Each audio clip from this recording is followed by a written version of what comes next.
Hola, benvinguts de nou a Learn Catalan from Barcelona. Com esteu? I had quite some fun preparing the video for today because although it's just in a theoretical level and it's just again me talking about it, it's a topic related to food, so definitely something that fills me with joy and pleasure, and I hope you will enjoy it too. Today we're going to talk about flavours in Catalan and how to slightly describe flavours and food in Catalan. So apart from the vocabulary side of things, which is definitely something new, this topic is also a good opportunity to revisit when to use the verb ser and when to use the verb estar.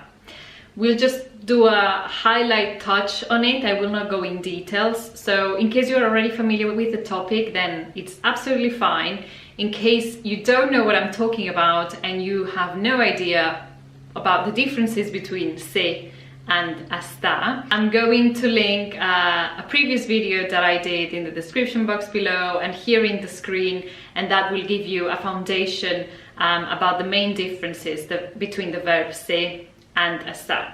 But if you already know what this is, don't worry about it and let's get started. Som-hi!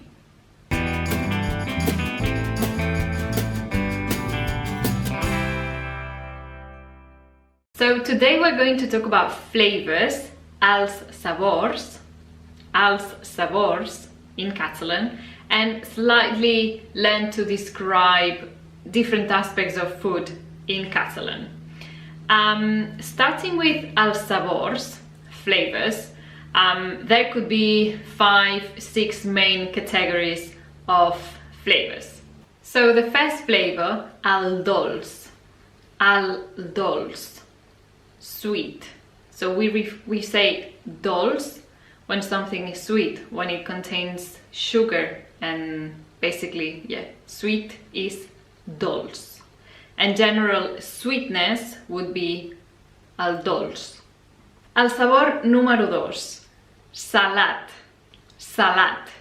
when something is salty. Salt is la sal,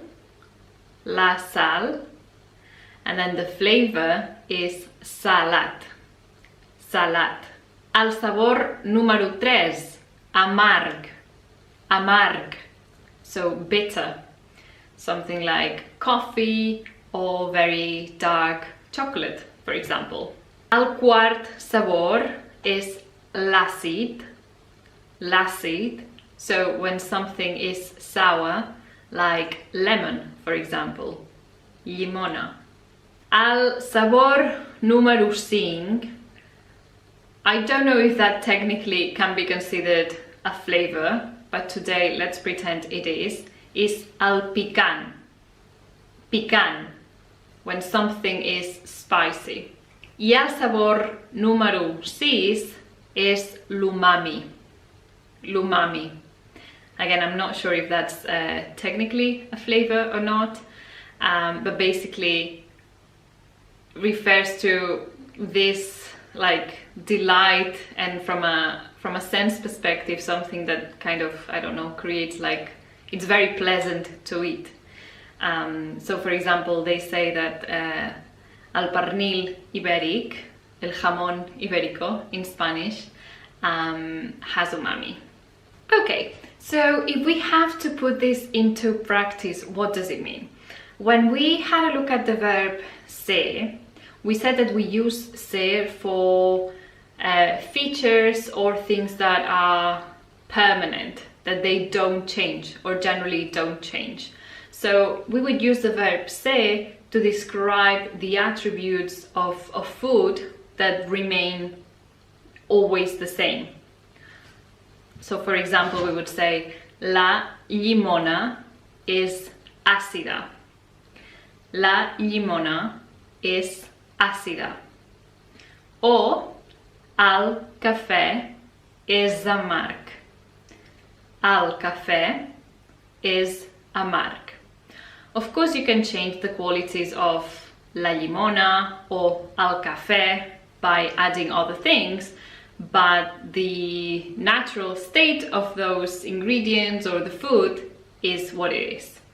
However, on the other side, we would use the verb estar to describe qualities that may change or that are more subjective. So for example, we could say la carne está salada.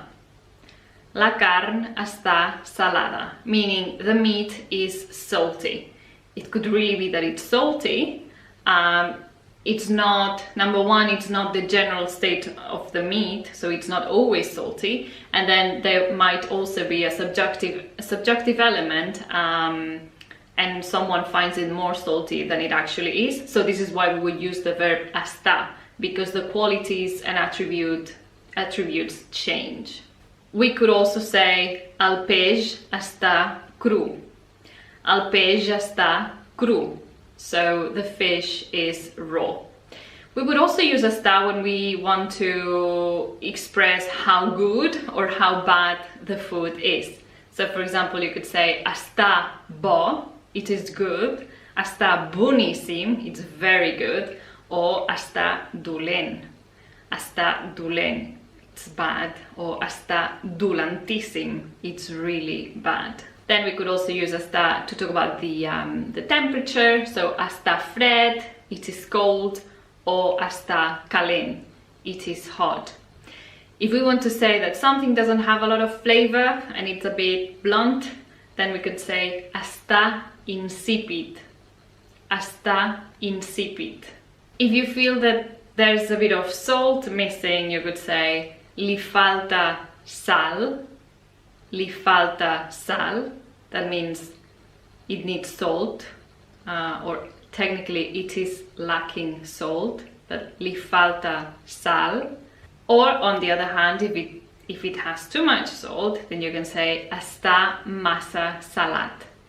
Està massa salat. And you can use this construction for other things like sweet. Està massa dolç. It is too sweet. Okay, and then to finalize today's episode, if you are ever at a restaurant and you want to describe how you want your meat, then we could use the following expressions. I know that currently the options or opportunities to go to a restaurant are rather limited, but at least you know it for the future. And more broadly in general, if you want to know or learn useful expressions to order at a restaurant, I also did a video a couple of years ago, so you will find it here in the screen and in the description box down below. But going back to describing your meat when you are at a restaurant. In Catalan, we call el bistec for a steak.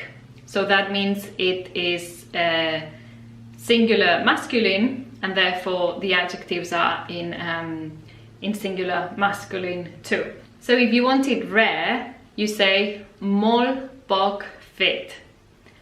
Molt poc fet. If you want it medium rare, you say poc fet. Poc fet. If you want it medium, you say al punt. Al punt. If you want it medium well, you say mig fet. Mig fet. And if you want it well done, then you say molt fet. Molt fet. And if when you get the outcome and you're not satisfied with what you had ordered and what you've been given, then if the meat is too cooked, then you can say la carn està massa feta. La carn està massa feta. This is in feminine because la carn, the meat, is feminine. If you want to go back to the steak, el bistec, you say el bistec està massa fet. El bistec està massa fet. Or on the other hand, if you want to say it's not well cooked enough, you can say la carn està poc feta. La carn està poc feta. Or el bistec està poc fet. El bistec està poc fet. I hope you didn't get too hungry with this, but I hope it was anyways a good new episode, and then also a good opportunity to refresh a little bit the uses for ser and estar, depending on the attributes, on whether they change or not. Moltes gràcies de nou i fins aviat. Adeu!